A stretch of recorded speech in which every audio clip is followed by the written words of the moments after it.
Bem-vindo ao Future Enterprise Show. Neste episódio temos como convidado Mário Campos, Subdiretor-Geral dos Sistemas de Informação da Autoridade Tributária e Aduaneira. Esta conversa será conduzida por Fernando Bação, professor catedrático na Nova Information Management School, da Universidade Nova de Lisboa, e Gabriel Coimbra, Group Vice President and Country Manager da IDC. O Future Enterprise Show é oferecido pela IDC Portugal e pela Nova IMS, em parceria com a Nexcellence.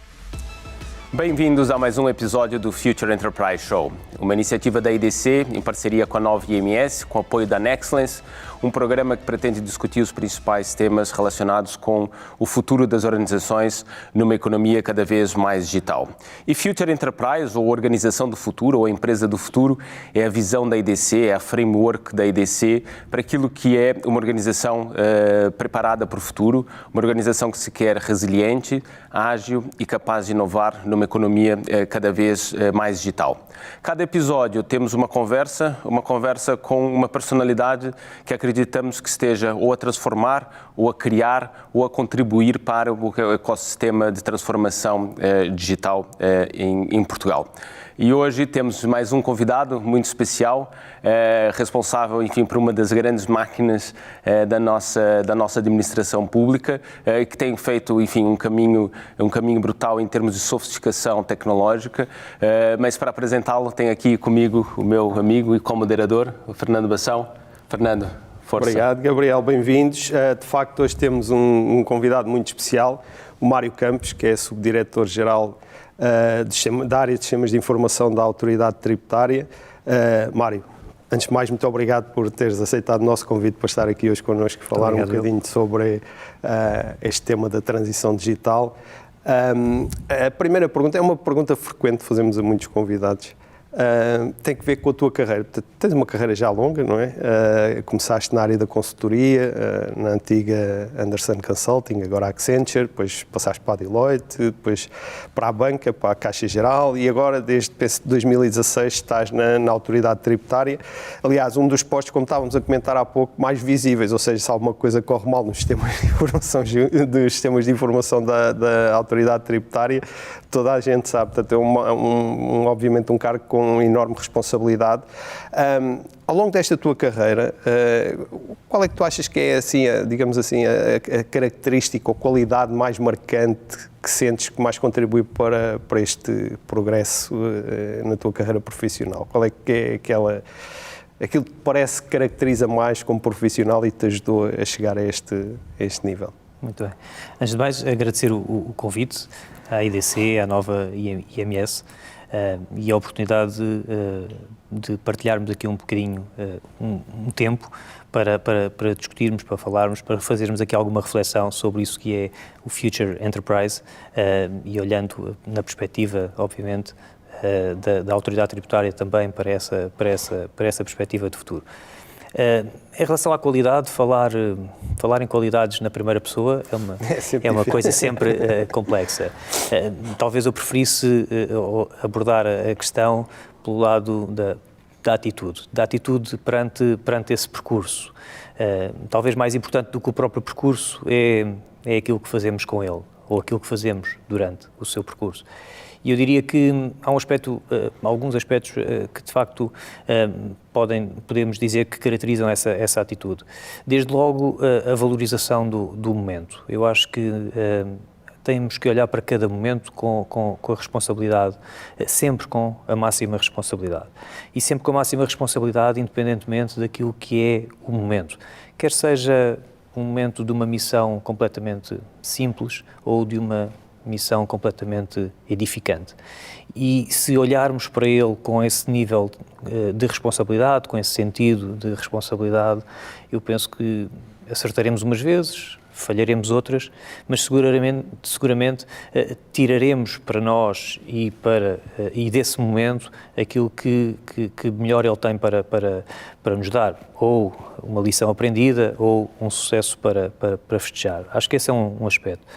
Depois, um outro aspecto também, penso eu, importante é ter uma perspectiva de inquietude perante o conhecimento, digamos assim. uma perspectiva de permanentemente estar aberto ao conhecimento, à evolução e ter uma banda larga, digamos assim, de interesses que nos permitam, ainda que de forma indireta, alimentar aquilo que é o nosso modelo de raciocínio. Acho que era o professor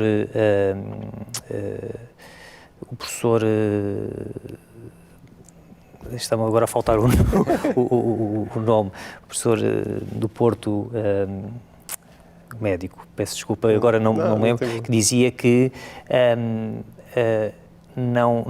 o médico que só sabe de medicina, nem de medicina sabe. E, portanto, essa é uma expressão que eu penso bastantes vezes. Abel Salazar, peço desculpa, faltou-me há pouco o nome, professor Abel Salazar, que de facto eu olho para isso como uma ideia bastante válida, porque de facto, independentemente daquilo que é a nossa área de atuação, a nossa área profissional mais ou menos direcionada, de facto é importante nós termos essa abertura de espírito e essa sede de conhecimento, digamos assim, sempre presente. Depois é olhar também para a questão das equipas. Eu acho que nós não fazemos de facto nada sem as nossas equipas, sem as equipas onde nos inserimos e nessa tal perspectiva da atitude, eu penso que é fundamental nós conseguirmos integrarmos nas equipas, tirando partido do melhor que as equipas têm, potenciando o seu valor. As equipas não são todas iguais, as pessoas não são todas iguais, existem equipas com maior nível de capacidades, com menor nível de capacidades, mas o importante é de facto nós olharmos para a nossa equipa em cada momento e perceber como é que eu me integro na minha equipa no sentido de potenciar ao máximo as suas capacidades. E esses são, diria eu, 3 elementos essenciais que eu diria que possam marcar uma certa atitude nesse percurso. Bem. Portanto, colocar tudo o que és no mínimo que fazes, não é? Exato. Depois ser um homem, antes de um profissional ser um homem, ter uma visão alargada das coisas e depois também ter respeito pelas equipas e tentar contribuir, não é? Tentar fazer uma contribuição. Mário, ao longo desse teu caminho, tu passaste pelo setor privado, agora estás no setor público. Como é que tu vês a nossa economia, ou seja, em termos de transição digital, tanto se fala agora de transformação digital, mas basicamente em termos daquilo que é a capacidade dos organismos públicos e privados conseguirem utilizar a tecnologia para, de fato, criar valor para a nossa sociedade. Ou seja, eu vejo a AT como um caso de sucesso e um exemplo e uma referência naquilo que foi a evolução e a transição digital e a capacidade de utilizar a tecnologia para, de fato, tornar o organismo mais eficiente, mais eficaz. Como é que tu vês assim esse panorama hoje da nossa economia? A administração pública está à frente, não está atrás? Há duas realidades. Como é que tu vês a nossa economia? Muito bem. Eu diria que nós estamos num momento muito interessante para quem tem a oportunidade de o viver, do ponto de vista daquilo que são as oportunidades da transformação digital. Eu penso que nós temos neste momento um quadro estratégico que é comum quer à administração pública, quer aos diferentes organismos da administração pública, portanto, quer ao Estado, quer aos diferentes organismos da administração pública e naturalmente também à economia em geral, onde a transformação digital tem um papel, diria mesmo um papel primordial. E, portanto, esse lugar da agenda está conseguido pela transformação digital e, portanto, penso que estamos, do ponto de vista estratégico, digamos assim, num momento de enormes oportunidades.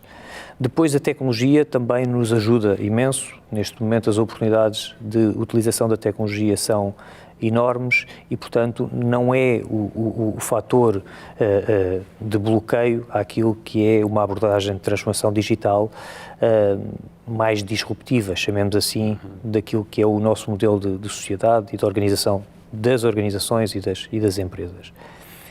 Depois penso que temos um fator também interessante, que é o facto de termos uma população, as pessoas estão abertas a esse tipo de abordagem, estão abertas para a utilização de soluções, diria eu, resultantes desse processo de transformação digital e, portanto, temos uma abertura na sociedade para que esse processo também exista e, portanto, isso funciona naturalmente como um acelerador deste processo.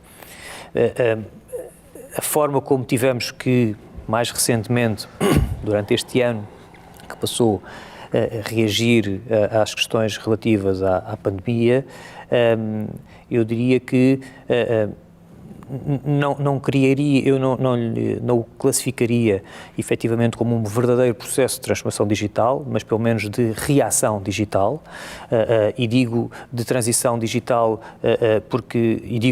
de reação digital e não de transição digital, porque penso que para ser uma verdadeira transição digital há um conjunto de outros princípios que devem ser seguidos, e aquilo que aconteceu de facto foi uma reação a um momento de crise em que as pessoas tiraram partido e maximizaram a utilização da tecnologia como enabler daquilo que fazem e, portanto, mas esse facto também, de alguma forma, sublinhou, aumentou aquilo que é a perspectiva do digital na construção das soluções e da mais-valia que é termos soluções digitais para os serviços que prestamos.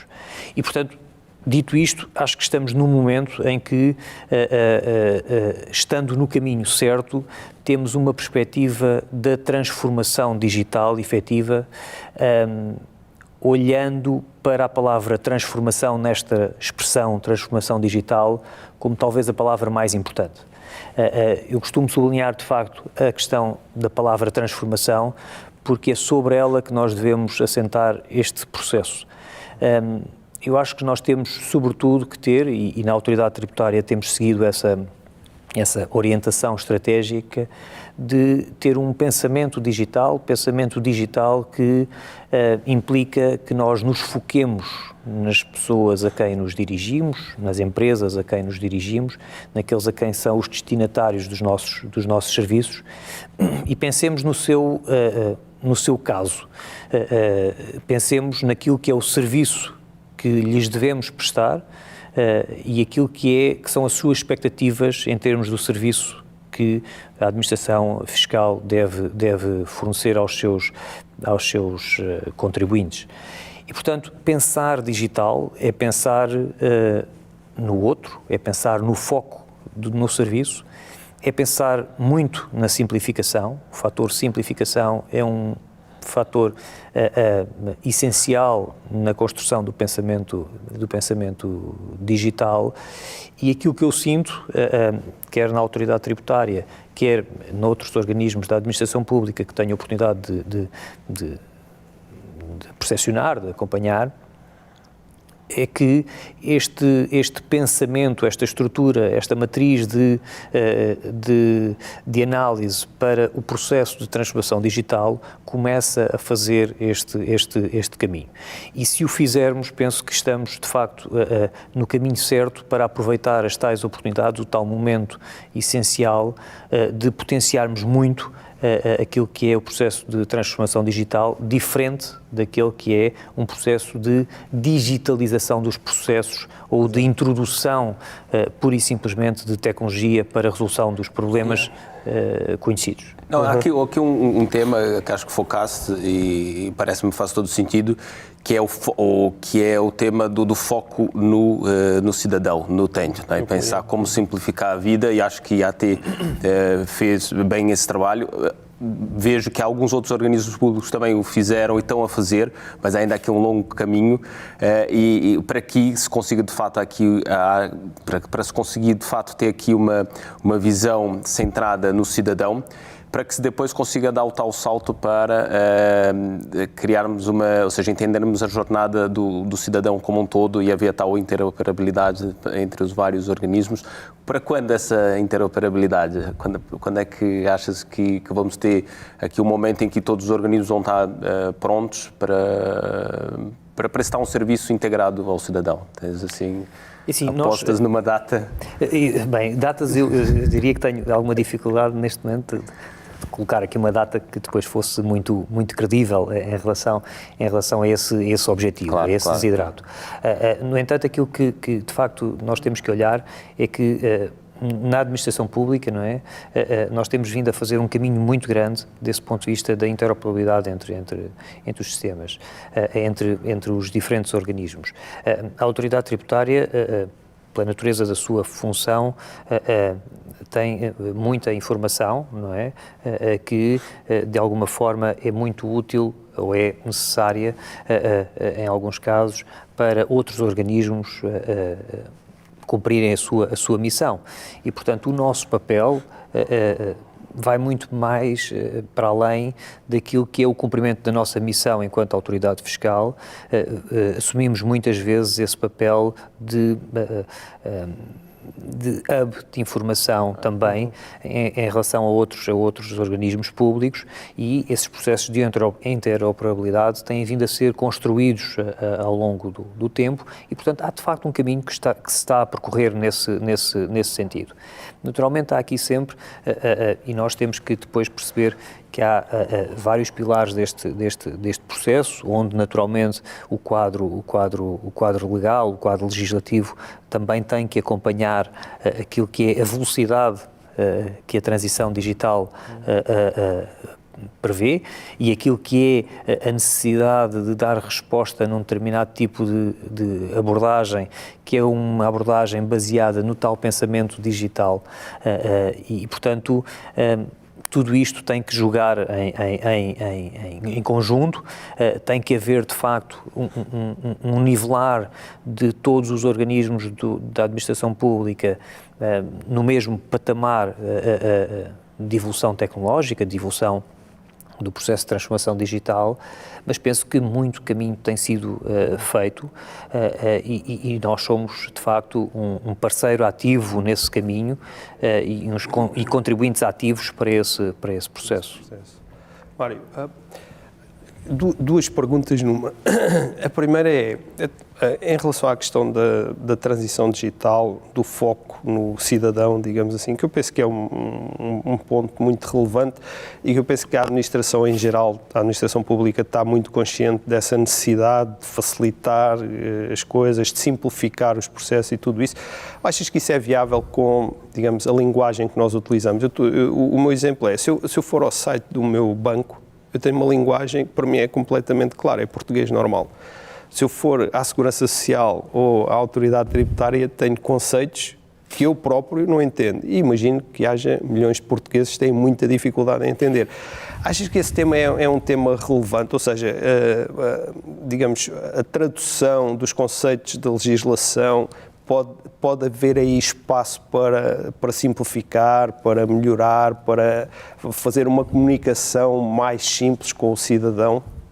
Essa era uma. E a segunda tem que ver com aquilo que estavas há pouco a dizer, que isto não foi bem uma transformação, foi uma reação. Eu imagino que tu, na tua posição, há 1 ano e tal, devias estar muitíssimo ocupado e com imensas urgências. E a pergunta é como é que correu? E se vamos voltar à mesma situação ou se já não se volta àquilo que era antes de fevereiro ou março do ano passado? Muito bem. Começando pela primeira parte da pergunta, a questão da linguagem e a questão de haver uma tendência até para a comparação entre serviços de natureza similar, chamemos-lhe assim, que o cidadão, enfim, é consumidor e que não faz nenhuma distinção entre aquilo que é ir ao portal das finanças, cumprir uma qualquer obrigação ou ir fazer uma transferência bancária no seu home banking ou comprar um livro numa livraria online ou marcar as suas férias. E esta é uma comparação que é uma comparação relativamente, se me permitem, injusta, não é? Injusta a diferentes níveis, desde logo pela complexidade daquilo que está por trás, e desde logo por aquilo que são as variáveis que existem mais soltas, diria eu, naquilo que é a construção de um modelo de negócio na comunicação na banca, na comunicação numa loja online, ou o que quer que seja, com aquilo que é o framework legislativo que está associado ao cumprimento de obrigações perante a administração pública. E eu penso que nós temos que fazer um caminho, é um facto, há um caminho que tem que ser percorrido e que está a ser percorrido, de tornarmos essa linguagem mais acessível ao comum dos cidadãos. É um caminho que tem que ser naturalmente acompanhado também por uma evolução legislativa que permita obviar a necessidade de determinado tipo de formalismos que muitas vezes conduzem para uma linguagem mais hermética, mais técnica e de difícil decifração, às vezes por parte dos cidadãos. E, portanto, este é um caminho que está, de facto, em curso. Concordo que é um objetivo muito importante, que nós consigamos construir esse nível de equilíbrio entre aquilo que são as obrigações que a lei nos impõe, que o framework legislativo nos impõe em termos da comunicação, e aquilo que é um aproximar da linguagem do cidadão comum, da linguagem vulgar do dia-a-dia. Esse balanço entre a exatidão da linguagem Exatamente. E a simplicidade não é fácil. E esse é um exercício complexo e que não é completamente liberto de constrangimentos, como é, por exemplo, em negócios com os quais depois somos comparados, e somos comparados simplesmente porque estamos a disputar os mesmos canais. E quando olhamos para o canal digital, estamos de facto a disputar o mesmo território do ponto de vista do canal que todos os outros serviços que são prestados por via digital. Claro. Portanto, essa é uma questão interessante. A segunda questão é o tema da reação, que no início do ano passado, e se voltamos atrás, ou se vai ser diferente daqui para a frente? É assim, a forma como nós olhámos para isto há um ano atrás, em março do ano passado, nós olhámos para este desafio de colocar cerca de 8 mil pessoas a trabalhar em casa, naturalmente, com a noção de que o desafio não seria um desafio simples. Olhámos sobretudo para aquilo que foi a utilização de soluções que tínhamos instaladas no nosso ecossistema, e aquilo que aconteceu foi um zoom óptico do ponto de vista daquilo que foi a utilização desses meios. E no espaço de uma semana e meia, 2 semanas, nós conseguimos, de facto, ter pessoas a trabalhar remotamente, cerca de 8 mil pessoas a trabalhar remotamente, em condições de segurança, com garantias de serviço, e utilizámos, sobretudo, aquela que era a capacidade instalada. E a capacidade estava lá, não é? Naturalmente, nós percebemos que com este zoom óptico perante esta realidade, tudo aquilo que acontece à volta de uma realidade que existe, mas que passa a ser usada por 8 mil pessoas, tem depois os seus pontos de aflição, claro, os seus pontos de afinação, de tuning, de olharmos também para isto sobre aquilo que foi o exponenciar enorme de ameaças que se colocaram perante todo o ecossistema digital, nomeadamente em relação à pandemia, e garantir que a necessidade de oferecer serviço não comprometia todas essas competências, estruturas que temos que assegurar, e portanto foi um trabalho que resultou efetivamente de nós podermos escalar aquilo que era a nossa capacidade instalada. Eu recordo-me que em março, quando o país foi para o primeiro confinamento, portanto, nós estávamos num processo em que parecia começar a ser inevitável que esse confinamento viesse a acontecer, e eu recordo-me, numa reunião de direção com a minha equipa, de nós estarmos a planear para a semana seguinte, dizermos, bem, na semana seguinte nós vamos escolher aqui 2 equipas e essas 2 equipas vão trabalhar remotamente. E depois houve ali um planeamento qualquer que disse, bem, próxima semana é capaz de não ser muito bom porque temos este objetivo e, portanto, talvez colocamos na semana seguinte, e acordámos que sim, que não era por uma questão de 2 ou 3 dias que não podíamos adiar, e esses 2 ou 3 dias coincidiram com a data em que tivemos mesmo que ir todos, e portanto acabámos de sair de não entrar no teste para ir para o real, e para um real que escalou para 8.000 utilizadores no momento mais de pico em termos daquilo que foi o trabalho remoto. E portanto a segunda parte da questão é se vamos voltar ao que era. Eu acho que não vamos voltar ao que era, efetivamente. Acho que vamos encontrar um certo equilíbrio naquilo que é o trabalho remoto e o trabalho presencial. Acho que vamos, do ponto de vista dos serviços e do serviço ao cidadão, nós fizemos uma evolução enorme do ponto de vista daquilo que é o atendimento digital e atendimento digital assistido, portanto, durante este período. Lá está, fomos potenciando algumas das soluções que tínhamos em carteira, aumentando-lhes a exposição, e uma aposta naquilo que é também o atendimento por marcação nos serviços públicos para casos concretos, específicos, que necessitam efetivamente de um apoio específico presencial. E penso que dentro deste equilíbrio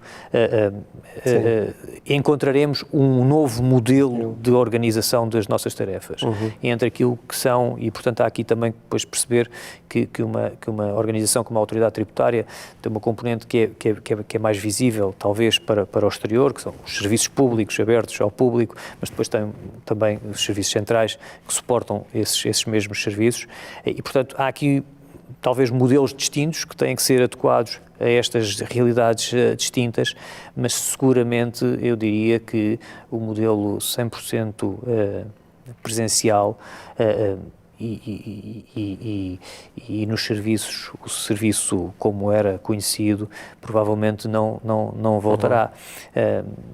Eu acho que, sobretudo, a palavra que vai ficar é uma palavra de flexibilidade. E, portanto, eu acho que é sobre a flexibilidade que depois um próximo modelo se vai assentar, tirando partido, lá está, do tal momento também do ponto de vista tecnológico que vivemos e que de alguma forma nos quebra algumas das barreiras que sentíamos no passado, alguns constrangimentos. Quer dizer, eu diria que em algumas experiências no passado, muitas vezes nós sentíamos ou colocávamos as questões neste ponto. Alguém estava a trabalhar remotamente, a fazer uma tarefa qualquer remotamente, e nós acordávamos com ela, quando tivermos reuniões, depois tu vens cá e nós falamos nas reuniões. Foi a primeira coisa que saltou para o digital, não é? E portanto eu hoje já quase que tenho dificuldade de justificar muito, não é? Apesar de eu continuar a achar que o trabalho presencial tem as suas vantagens e que a construção das equipas, a empatia das equipas, a construção daquilo que eu há pouco dizia, que é perceber como é que eu tiro o melhor possível da minha equipa em concreto, tem muitas vantagens que vêm do trabalho presencial e da empatia que se cria presencialmente, que não se cria digitalmente, mas de facto, tirando essa componente, ou excluindo essa componente agora do raciocínio, de facto, hoje em dia há muitas reuniões que nós realizamos via digital que não justificariam uma reunião presencial, não é? E, portanto, esse modelo acho que veio para ficar na tal perspectiva da flexibilidade e da adequação ao momento. Acho que não vão haver regras fixas para... Mas Desculpa, eu não estava a pensar, nós temos que já há muitas décadas é discutido um centralismo em que a administração está essencialmente em Lisboa, que é uma coisa que muitas regiões do país têm queixado, e a questão da desertificação do interior, e por aí estava a pensar que esta reação que a administração foi obrigada a fazer numa semana ou duas, poderia perdurar e fazer com que a administração tivesse mais descentralizada, no sentido de ter colaboradores que estão fora de Lisboa, eventualmente no interior, que com alguma regularidade podem vir para ter as reuniões, para ter as iniciativas que são necessárias, mas ter alguma flexibilidade, até porque eu acho que isso, por exemplo, para a captação de recursos, pode ser uma arma muito valiosa para a administração pública, que normalmente não tem a mesma capacidade devido à regulamentação de, digamos, conseguir angariar aqueles talentos, em particular nas áreas das tecnologias e por aí. Portanto, estou muito curioso para ver os próximos passos na administração pública, para ver como é que as coisas vão correr, porque eu acho que isso é de facto uma oportunidade que pode ser muito, muito significativa e transformar muito a administração, mas também o país como um todo. Sim, eu concordo com isso. Aliás, eu diria que a autoridade tributária, ainda antes da pandemia, já se foi adaptando um pouco a esse modelo. Nós já temos hoje, ou já tínhamos anteriormente, equipas a trabalhar nesse modelo de distância, não propriamente dito remoto no sentido de estarem nas suas casas, nas suas habitações, mas pessoas que trabalham para a Direção de Finanças de Lisboa, por exemplo, a trabalhar em Braga, no Porto ou em Coimbra, ou para uma direção, um serviço central que também está em Lisboa ou noutro sítio, e ter pessoas a trabalhar noutras zonas do país. Portanto, esse modelo, de alguma forma, ainda que não na casa das pessoas, não é? Pode ser agora extrapolado para essa perspectiva com que olhamos agora para a organização do trabalho. E é verdade que a autoridade tributária tem dispersão geográfica em todo o país, não é? Em todas as regiões, e que existem, de facto, um conjunto elevado de funcionários, de trabalhadores, que poderão ser, diria eu, que o seu valor pode ser muito potenciado do ponto de vista da alocação das suas funções a determinado tipo de setor, de atividade, que pode resultar efetivamente do facto de não existir esse constrangimento geográfico do sítio onde a pessoa está a trabalhar. E as vantagens do digital. E isso é uma das vantagens do digital, é um facto.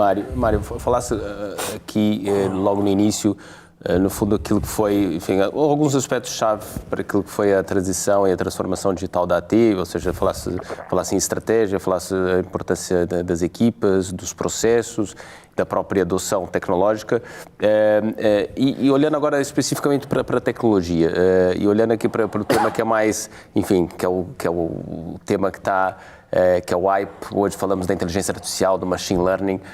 Como é que tu vês a utilização da inteligência artificial, machine learning e essas técnicas ao nível da AT? Queres partilhar connosco um pouco esse aspecto? Sim. Talvez começar pela questão da inteligência artificial no seu contexto mais global, não é? Eu, de facto, olho para a inteligência artificial não como uma tendência, ou não exclusivamente como uma tendência, mas como um momento marcante, disruptivo, de verdadeira revolução, ao nível das revoluções industriais anteriores, e que vai fazer e que está a fazer uma alteração substancial naquilo que é a forma como nós fazemos tudo nas nossas vidas, desde a forma como trabalhamos até à forma como nos divertimos, como viajamos, como fazemos tudo nas nossas vidas, como comunicamos, essencialmente também.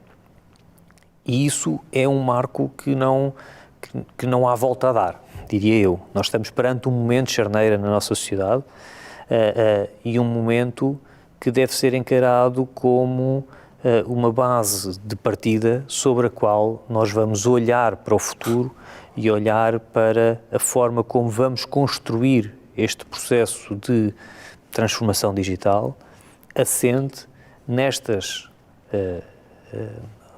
opções tecnológicas que hoje temos à nossa disposição, nas quais a inteligência artificial, ou se quisermos dizer as ciências de computação cognitivas, nos introduzem. Porque, de facto, neste momento, a inteligência artificial que nós olhamos não é um fator novo do ponto de vista científico, não é? Do ponto de vista técnico. Ela tem 50 anos, provavelmente, de estudo restrito a um universo de pessoas nas universidades, nos institutos de investigação, etc., etc., que olharam para essas temáticas, ou que olham para essas temáticas há 50 anos atrás, e aquilo que houve aqui, de facto, foi que os grandes players internacionais, grandes players tecnológicos, ao percepcionarem o valor acrescentado que a inteligência artificial podia ter para os seus próprios modelos de negócio, fizeram aqui um investimento enorme naquilo que foi o retirar a inteligência artificial das caves, digamos assim, para aquilo que é a mão do comum dos cidadãos, das organizações, das empresas. E, portanto, nós estamos aqui num momento em que não há volta a dar. E, portanto, aquilo que temos que ver é que este processo de transformação digital que falávamos há pouco, com foco no cidadão, com foco naqueles a quem nos dirigimos e com respeito por aqueles a quem nos dirigimos, porque este aspecto é um aspecto que não podemos descurar nesta temática da inteligência artificial, que tem que haver um conjunto de regras que permitam que a utilização da inteligência artificial seja feita de forma humanista, de forma ética, que não coloque em causa os direitos, as garantias dos cidadãos e das sociedades em que eles se inserem. Portanto, esse é um aspecto estruturante e como referi há pouco, olho para este marco como um verdadeiro salto quântico, por assim dizer, do ponto de vista daquilo que é a estruturação da nossa sociedade. Nós temos que ter em linha de conta este aspecto, que é um aspecto muito, muito crítico.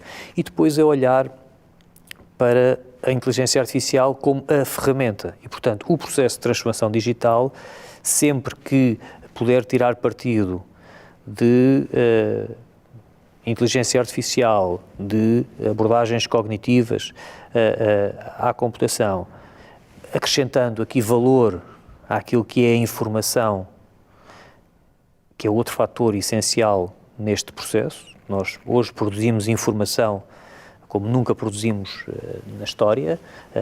O cidadão comum é capaz de produzir num dia mais informação do que todos os seus antepassados. Todos os seus antepassados. E, portanto, isso é um fator naturalmente relevante, e o que importa é olhar, de facto, para a forma como, do ponto de vista dos serviços, nós conseguimos adicionar valor ao valor intrínseco que essa informação tem.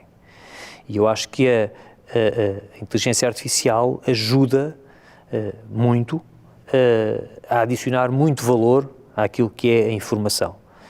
E, portanto, eu acho que, no caso da autoridade tributária em particular, nós temos, de facto, esse caminho para percorrer.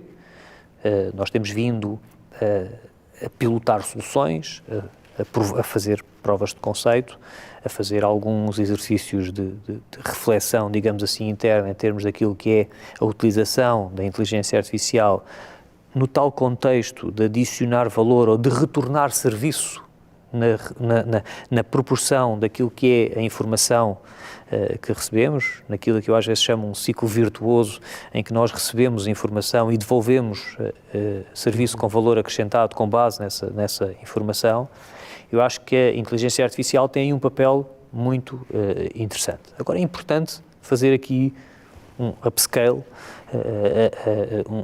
destas soluções e sairmos daquilo que é o universo da prova de conceito ou do piloto para uma escala maior, para para paulatinamente irmos conquistando aquilo que são, ou fazermos aqui uma derivação entre aquilo que são as áreas mais periféricas de atuação das organizações para aquilo que é o core do ponto de vista da sua atuação.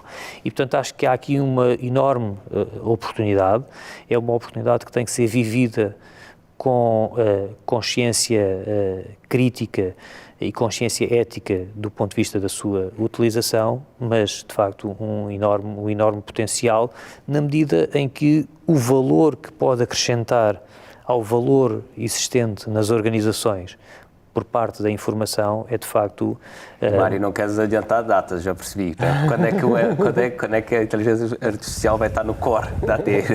Bem, lá está, isso é uma coisa... Porque depois há aqui um aspecto também que é importante também perceber em termos da capacidade de concretização, não é? E esse é um aspecto relevante, diria eu, na autoridade tributária ou em qualquer outra organização, que tem a ver também não só com a capacitação tecnológica, mas também com a capacitação do ponto de vista do conhecimento das pessoas, não é? Nós, o país, eu diria mesmo que não é um problema estrito, ou um desafio estrito ao nosso país, é uma questão global, ainda carece muito de técnicos, de conhecimento específico nestas áreas que permitam, de facto, numa forma massificada, numa forma, de facto, abrangente, endereçar todas as necessidades das organizações, das empresas que competem por esses recursos.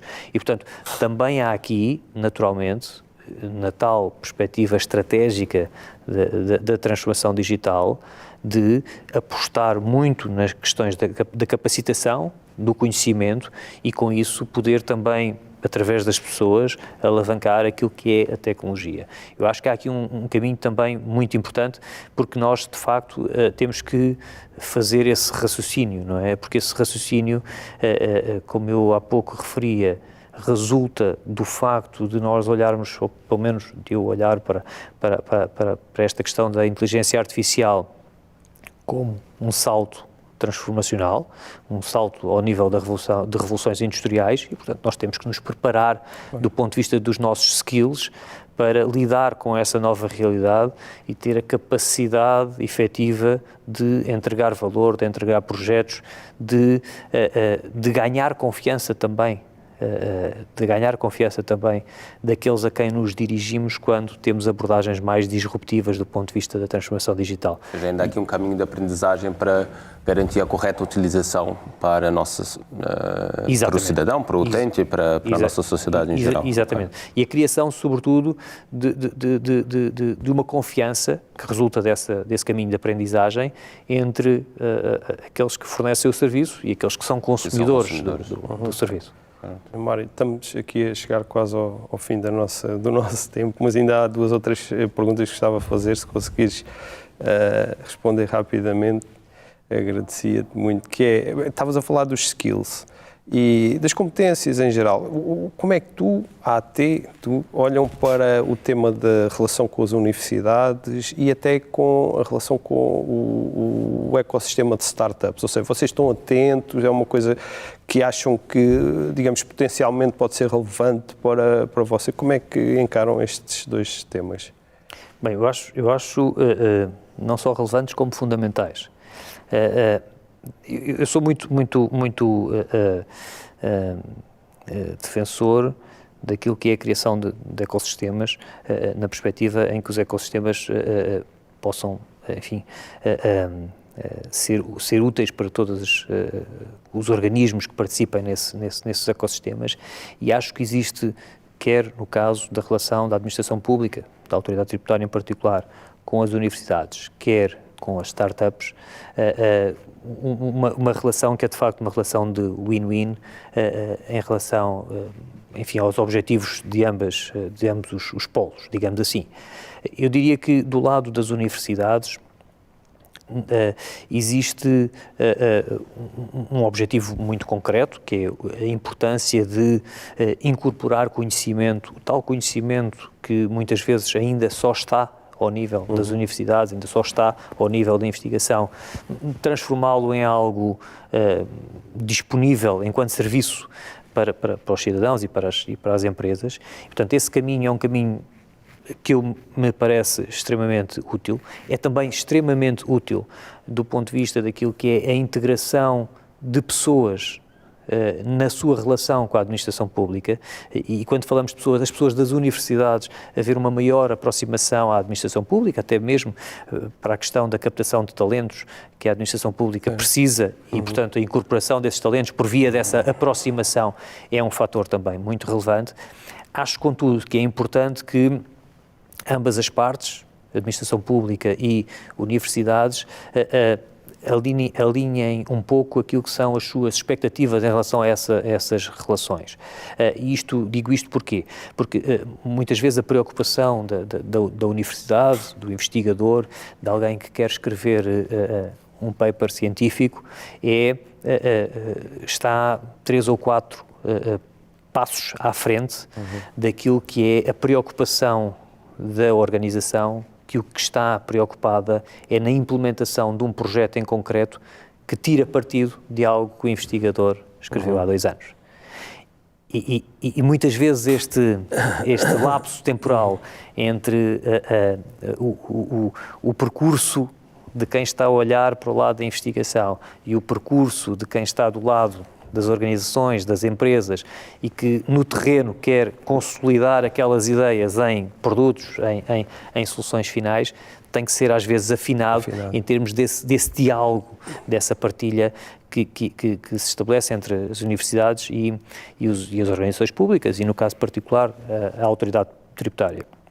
Do ponto de vista das startups, eu acho que dá também uma enorme vantagem, desde logo porque as startups, ou a relação com as startups, traz para o seio da administração pública um certo nível de flexibilidade, um certo nível de capacidade de experimentação, resultante da sua própria dimensão, da sua própria abordagem, da sua própria cultura, que é um fator muito importante. Essa própria aculturação que é feita quando nos relacionamos com startups no seio da administração pública é um fator muito, muito interessante, a perspectivar a forma como, quando isso acontece, e já tem acontecido em algumas situações, existe ali um certo push de renovação daquilo que é até a própria abordagem metodológica aos projetos e à forma como olhamos para essa realidade. Porque há um facto que é muito significativo nesta relação, que é a administração pública tem as suas estruturas, a sua matriz de pensamento muito pouco preparada para o insucesso. Não é que não falhe, porque como todos falhamos, mas o framework com o qual a administração pública trabalha é um framework de sucesso, é um framework de concepção do projeto, acertar à primeira. Não é testar várias vezes e ver o que acontece. E portanto essa dinâmica do testar várias vezes e ver o que acontece, prototipar, de ter flexibilidade para experienciar, para ir provando que a solução é esta ou que não é esta, é um fator muito interessante que nós podemos retirar dessa relação com startups em particular. Agora, é natural, temos que também criar depois as condições, nomeadamente ao nível daquilo que é o enquadramento da contratação pública e da relação com que... da forma como essa relação se estabelece, não é? Que permita alavancar essas oportunidades, e portanto também há aí algum caminho a fazer no sentido de potenciar essas oportunidades. Sim, esse é um tema que nós também em outras conversas temos visto que é necessário criar aqui alguma discriminação positiva, não é? Para para startups e criar modelos que permitam a tal falha, a tal prototipagem. Há aqui ainda um longo caminho a percorrer, certamente. Mas nós, em termos de caminho, já estamos aqui no final do nosso tempo, Mário, mas eu não queria deixar de fazer, nós fazemos sempre aqui duas perguntas finais, que são sempre muito interessantes e temos aprendido muito. Uma é uma recomendação, a recomendação que darias aos teus filhos, eu não sei se tens filhos a entrarem na universidade, se ainda não. Não na universidade, mas a caminho de... Portanto, qual é a recomendação que vais dar ou que estás a pensar em dar aos teus filhos quando entrarem na universidade, no mercado de trabalho? Queres partilhar connosco aqui os teus pensamentos? Eu sei que ainda estás no caminho. Bem, mas... eu diria que essa é uma pergunta talvez das mais desafiantes. E digo isto primeiro porque é uma das minhas principais responsabilidades e também dos meus principais prazeres, que é o exercício da paternidade, não é? E depois a responsabilidade também no sentido em que existem estudos hoje, não é, que dizem que daqui a 10 anos o top 10 das profissões mais valorizadas ou mais interessantes ainda não foram criadas. E, portanto, é um conselho muito difícil nesta perspectiva.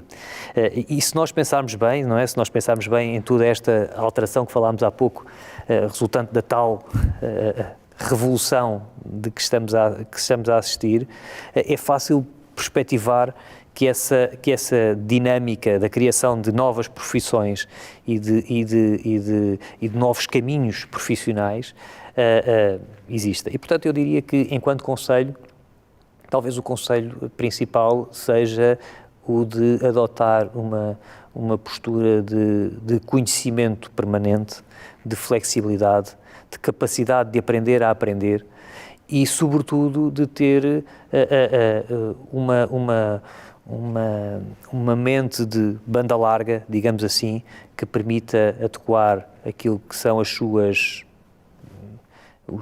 capacidades intelectuais àquilo que são depois as questões do conhecimento e aquilo que são os desafios que depois o dia-a-dia lhes colocará. E obviamente que escolham alguma coisa que sintam prazer e que se sintam realizados. Que se sintam realizados.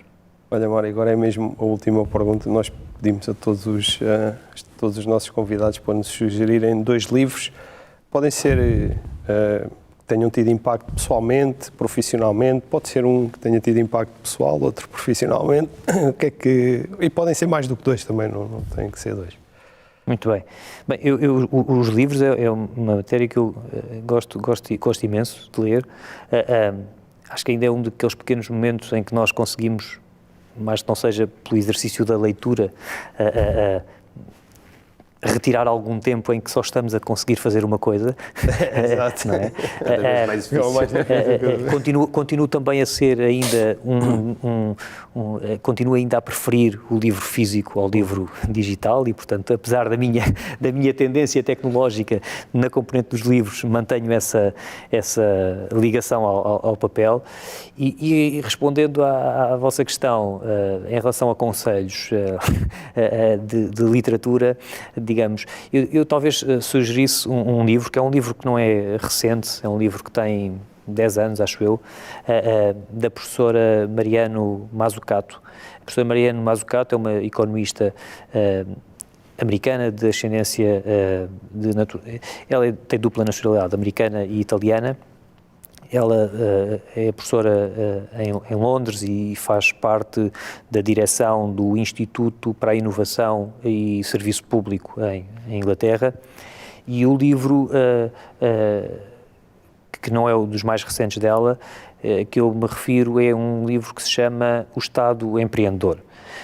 E é um livro muito interessante para quem, como eu, exerce funções na administração pública, e que o li há uns anos atrás, porque é um livro que de alguma forma desmistifica aquela relação entre a administração pública e o setor privado, onde a administração pública tem uma determinada imagem de algum atraso, de alguma incapacidade até na inovação comparada com aquilo que é o setor público, privado, E no livro ela apresenta de forma muito clara a desmistificação desses factos, com casos concretos, muito centrado nos exemplos na realidade americana, naturalmente, mas, por exemplo, dá o exemplo do iPhone, enquanto símbolo, talvez quase que máximo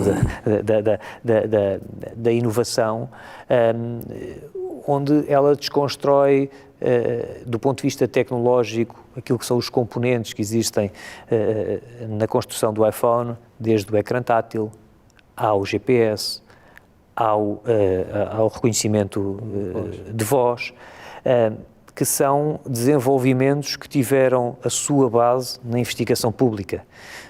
Foi com base na investigação pública, no investimento público em inovação e em desenvolvimento, que esses produtos tecnológicos foram possíveis depois incorporar na solução de um produto de sucesso comercial e do ponto de vista de inovação marcante, como é, por exemplo, o iPhone. E, portanto, esse livro é um livro interessante nesta perspectiva, porque desmistifica um pouco esta questão, e eu disse há pouco e reafirmo, sou muito favorável de facto à criação de ecossistemas e acho que temos todos a ganhar quando esbatemos um pouco estas fronteiras entre aquilo que é o público e aquilo que é o privado, e temos é que entender de facto as realidades distintas de cada setor e conseguir aqui equilibrar aquilo que são as mais-valias que podemos retirar de uns e de outros em ligação. Outro livro também interessante que li há pouco tempo é o último livro escrito pelo Bill Gates, que é Como Evitar uma Crise Climática, e refiro aqui este livro por duas razões. Primeiro, por uma questão de esperança, não é? De esperança na inovação, de esperança na ciência. De facto, aquilo que é apresentado no livro é que existe solução para o problema. O problema resulta, ou a solução para o problema resultará naturalmente de um forte investimento em inovação, de um forte investimento em tecnologias, umas delas já conhecidas, outras delas ainda em estado mais embrionário, mas que existe solução para o tal desafio da descarbonização do planeta em 2050.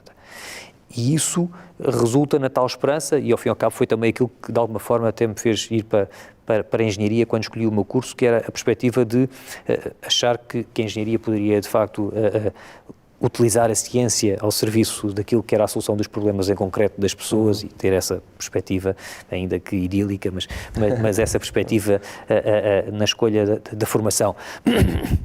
E, portanto, essa esperança é importante. Depois, um outro aspecto também muito importante, sobretudo para quem tem que gerir projetos com objetivos de médio e longo prazo, que é o de nunca hipotecarmos os objetivos de longo prazo com pequenas vitórias de curto prazo ou de médio prazo. E neste caso particular, os exemplos são claros, porque nós podemos investir por exemplo, numa fonte de produção de energia que tem o seu limiar, a partir do qual não consegue baixar as suas emissões, apesar de reduzir 50%, 60% em relação ao status atual, e esse investimento é um investimento que perdurará mais 40, mais 50 anos.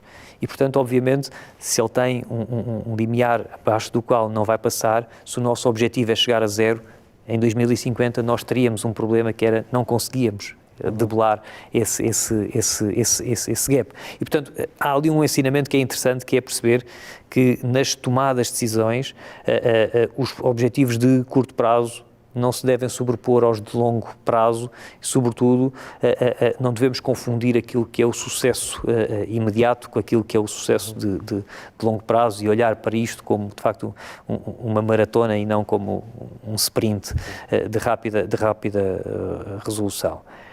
E já agora, se me permitem, talvez referir um livro que ainda o estou a ler e, portanto, corro o risco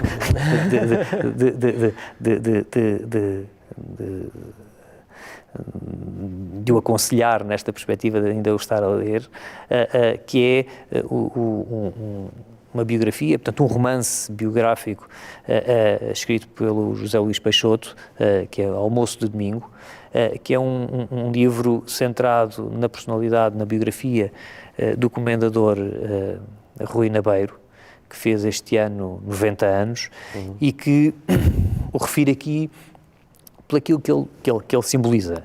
Ele é um homem com 90 anos, um empreendedor, ainda antes da palavra empreendedor ter entrado no nosso vocabulário, e continua a ser um empreendedor aos 90 anos, porque percebe que a inovação resulta no foco daqueles a quem nos dirigimos e no foco daqueles com quem trabalhamos. A inovação resulta, efetivamente, desta dupla perspectiva dentro das organizações, e penso que é um bom exemplo e uma boa leitura também. Sim, senhor. Mário, muito obrigado. Fico aqui as sugestões de 3 livros. E acho que foi muito interessante, foi uma conversa longa, mas acho que foi muito interessante, mas achei curioso que começasse a falar um pouco da tua carreira e da questão daquilo que é a responsabilidade, o foco no momento, e a necessidade de termos sempre, digamos assim, estarmos sempre abertos a aprender coisas novas e termos largura de banda, e terminasse também, de certa forma, também com esse ponto da necessidade de nós estarmos continuamente a aprender coisas novas, não é? Portanto, aqui sugerir e recomendar aos nossos filhos que de facto aprendam a aprender, porque nós não sabemos o que daqui a 10 anos teremos, e portanto aqui a importância da aprendizagem, da inovação, da ciência. Portanto, acho que foi uma conversa muito interessante, pelo menos da minha parte. Fernanda. Muito interessante, Mário. Muito obrigado mais uma vez por ter aceitado o convite para estar aqui connosco. Foi mesmo um grande prazer. Aprendi imenso. Vou ver algumas destas referências. Este livro do Rui Nabeiro não conhecia, parece-me muito interessante. Acho que é uma personagem muito singular e muito interessante da nossa sociedade. Muito obrigado pela tua participação. Foi um gosto enorme ter-te aqui hoje. Foi também um gosto estar convosco. Obrigado. E muito obrigado. Obrigado, Mário. Obrigado. E assim terminamos mais um episódio do Future Enterprise Show, uma iniciativa da IDC em parceria com a 9IMS, com o apoio da Nexcellence, e até breve. Muito obrigado.